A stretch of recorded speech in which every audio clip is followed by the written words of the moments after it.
इस वक्त की बड़ी खबर, 22 अक्टूबर को रूस के दौरे पर प्रधानमंत्री नरेंद्र मोदी जाएंगे। 22 से 23 अक्टूबर को प्रधानमंत्री नरेंद्र मोदी रूस का दौरा करेंगे 16वें ब्रिक्स कॉन्फ्रेंस के लिए। भारत के वजीर आजम नरेंद्र मोदी जा रहे हैं रशिया फॉर द ब्रिक्स। एक बायलैटरल होगी पुतिन और मोदी जी की, वो ऑलमोस्ट एट कंफर्म कहा जा रहा है, वो बहुत इंपॉर्टेंट होगी। इंडिया इस चीज़ की कभी परवाह नहीं करता क्योंकि वो एक बहुत पावरफुल इकॉनमी है। पहले जब यूक्रेन वार हुई तो हमें उन्होंने ऑयल इंपोर्ट करने से मना कर दिया। प्राइम मिनिस्टर मोदी जा रहे हैं, 40 अदर मुल्कों के भी हेड ऑफ गवर्नमेंट्स जा रहे हैं, स्टेट्स जा रहे हैं। लेकिन जारी बात है, रशिया के अंदर सड़कें बंद नहीं होंगी, शहर बंद नहीं होंगे, कुछ बंद नहीं होगा।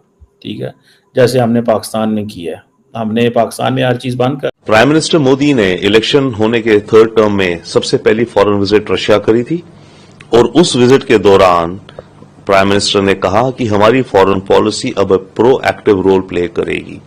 इकॉनमी इतनी स्ट्रांग है और इतनी पावरफुल इकॉनमी है और दूसरी वो ट्रू डेमोक्रेसी है। ऐसा नहीं है कि उन मोदी के मैंडेट पे कोई क्वेश्चन नहीं कर सकता इंडिया में। वो एक अनडिस्प्यूटेड इलेक्शन जीत के आया हुआ है और रशिया से उनके तल्लुकात आज के नहीं है, ये जब से इंडिया और पाकिस्तान बने हैं ये तल्लुकात उनके तब से हैं। उन्होंने कभी अपनी स्टेट को स्विंग स्टेट नहीं बनाया, वो शुरू से ही रशिया के साथ खड़े हैं। हमारी तरह नहीं है, कभी एक प्राइम मिनिस्टर रशिया जा रहा है, कह रहा है कि हम रशिया से तल्लुकात बनाएंगे, दूसरा आता है कहता है नहीं जी हम यूएसए से तल्लुकात बनाएंगे। दोस्तों नमस्कार। भारतीय प्रधानमंत्री नरेंद्र मोदी ब्रिक्स शिखर सम्मेलन 2024 के लिए रशिया जाने वाले हैं। खुद रशियन राष्ट्रपति व्लादिमीर पुतिन ने पीएम मोदी को न्योता भेजा है, जिसे देखकर पाकिस्तानी मीडिया काफ़ी सदमे में है। भारत और रशिया के बीच काफ़ी गहरी दोस्ती की वजह से पाकिस्तानियों को काफ़ी जलन हो रही है। ब्रिक्स शिखर सम्मेलन 2024 रशिया के कजान शहर में आयोजित होने वाला है।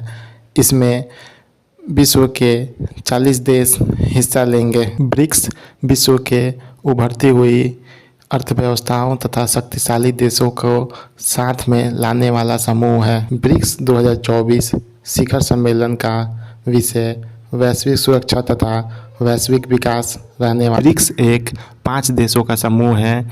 इसमें अब 1-2 देश और भी बढ़ने वाले हैं। ब्रिक्स सम्मेलन में भारत और रशिया के बीच द्विपक्षीय मुद्दों पर चर्चा हो सकती है।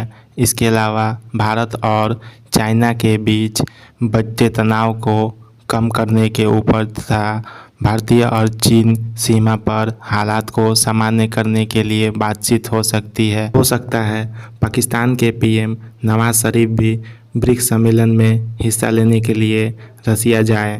पाकिस्तान भी ब्रिक्स का मेंबर बनने में लगा हुआ है।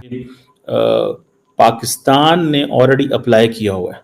ठीक है, 22-23 अक्टूबर को मोदी साहब वहाँ पहुँच रहे हैं और ये जो 16वीं ब्रिक्स समिट हो रही है कजान रशिया के अंदर, देखना ये है कि एक तो मल्टीलैटरलिज्म की बात हो रही है ना आजकल, इसके हवाले से आपको पता है काफ़ी हमने डिस्कशन की है मल्टीलैटरलिज्म पे।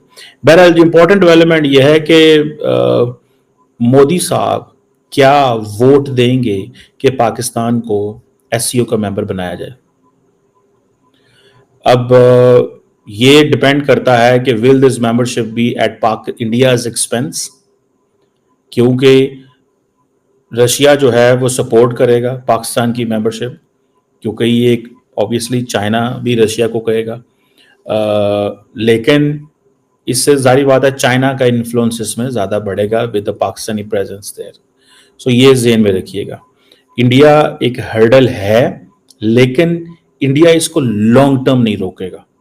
शॉर्ट टर्म रोकना चाहे तो रोक सकता है, लॉन्ग टर्म नहीं रोकेगा if this is to be done, मुझे ये लगता है। सो इंडिया का जो है वो रोकना या बात करना शायद बनता है, लेकिन मैंने आपको बताया लॉन्ग टर्म नहीं रोकेगा। देखें 40% दुनिया की पॉपुलेशन इसके अंदर है, ग्लोबल इकोनॉमी, लेकिन ब्रिक्स हो या एससीओ, अभी जो एससीओ की कॉन्फ्रेंस पाकिस्तान में हुई, मेरा इस पे जो एनालिसिस वो यही था कि ब्रिक्स हो या SCO, they lack political support from Russia and China. अगर रशिया और चाइना इस पे थोड़े एक्टिव हों तो फिर चीजें हो सकती हैं। मिसाल के तौर पे आज सुनने में ये आया है कि जो रशियन एम्बेसडर है इंडिया के अंदर, वो ये तो समझते हैं कि दुनिया के 40 हेड्स जो हैं वो जा रहे हैं रशिया, ठीक है।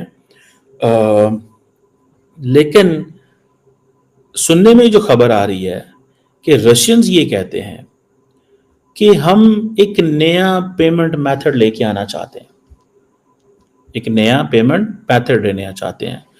वो कहते हैं कि हमें स्विफ्ट जो पेमेंट मेथड है उसको चेंज करना है, बिकॉज रशिया को तो ऑलरेडी आई थिंक निकाल दिया गया है स्विफ्ट पेमेंट सिस्टम से। एक पैरेलल पेमेंट मेथड आएगा, क्योंकि इस पेमेंट मेथड के ऊपर वेस्ट का कंट्रोल है। सो वो कहते हैं कैसे और क्या किया जाए, ठीक है जी। तमाम ममालिक इकोनॉमिकली एम्बिशियस हैं और तमाम ममालिक के ऊपर, बहुत सारे ऐसे ममालिक हैं जिनके ऊपर बायलैटरल सैंक्शंस लगी है। मुझे ऐसे लग रहा है आइंदा आने वाले दिनों में या आइंदा आने वाले दिनों में अमेरिका रोकेगा दुनिया को कि अगर आप इस पेमेंट मेथड का हिस्सा बनेंगे जो कि स्विफ्ट के मुकाबले में होगा तो हम आपसे डील भी नहीं करेंगे। हो सकता है ये हो, लेकिन चाइना जो है उसकी इकोनॉमिक स्टेक्स इतने हाई हैं बिकॉज चाइना सारे का सारा स्विफ्ट पेमेंट मेथड सिस्टम से बेनिफिशियरी है ना, ठीक है। सो देखना ये है कि ये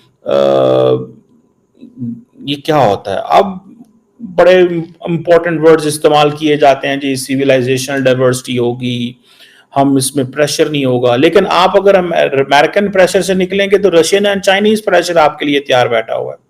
हर मुल्क जो है, हर पावर एक ही तरीके से बिहेव करती है, ठीक है जी।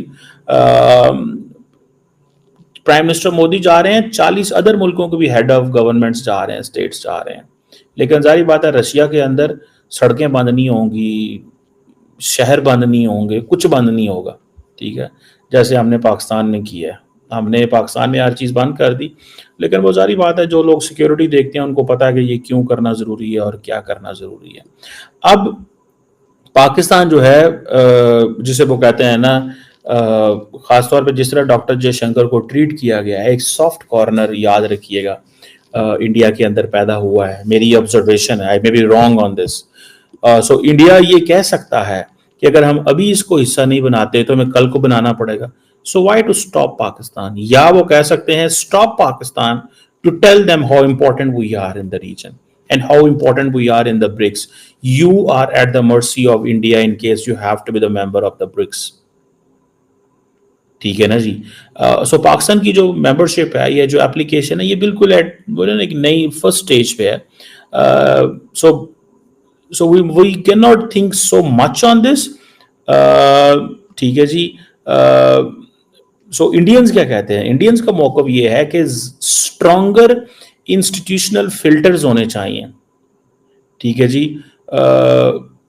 इंस्टीट्यूशनल फिल्टर होने चाहिए और लोग अगर इसमें मेंबर बनना चाहते हैं तो मिनिमम एंट्री रिक्वायरमेंट होनी चाहिए ताकि इस क्लब को एक्सपैंड किया जा सके। मैंने आपको बताया इंडियंस कॉन्टिन्यूसली ये जो स्विफ्ट पेमेंट मेथड रशियंस लाना चाहते हैं, इंडियन इसका हिस्सा बनेंगे। मैं आपको बात बताऊं, because Indians are already working on dedollarization, लेकिन अनऑफिशियली इंडियंस अनऑफिशियली इस पे काम कर रहे हैं। वो सरेआम शोर डाल के नहीं कर रहे कि हाँ जी हमें ये करना है और हमें करना चाहिए ना। मुझे ये लगता है